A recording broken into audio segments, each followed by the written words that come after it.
light rail, passenger rail, these rail schemes, they don't tend to work in the U.S., do they? No, they don't tend to work well in the U.S. We don't have the right kinds of cities, and we don't have the culture of travel that lends itself to that mode of transportation.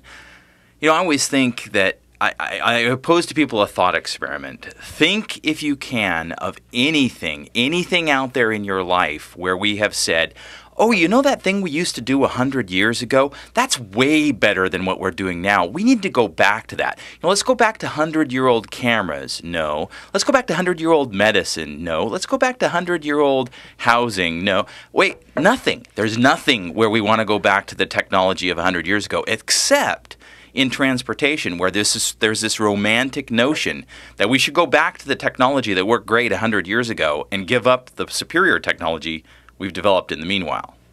Your thought experiment makes sense, I think, to most of us.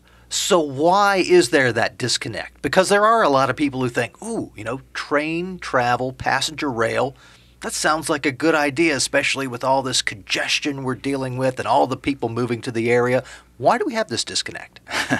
Well, there's two strands that I see in sort of the motives for why people support this. One is the kind of a little bit romanticized notion that you just described. And in general, polling for do you like the idea of having a light rail line you could ride to work or to shopping on the weekends or whatever, people say yes, because the notion of this thing makes a lot of sense to people. It's like, oh, I can imagine myself using that, and that would be great.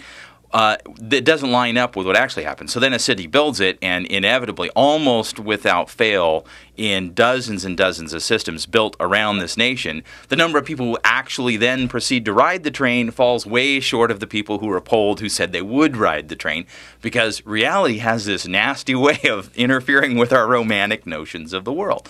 So it's not a very practical. You think about a train. It goes in a straight line, and it's only convenient for things that are right on that train line. And if you think about your life, how often do you go to places? Think about how much of your, pick a major road in the city you live in, and think about how many of the destinations I go to in a month are on that road. That's what a train line like. It's like one road. And my guess is most of the time you're not going to repeatedly to places that are on one road. You don't live and work on the same road. It just doesn't connect. We don't live that kind of linear life.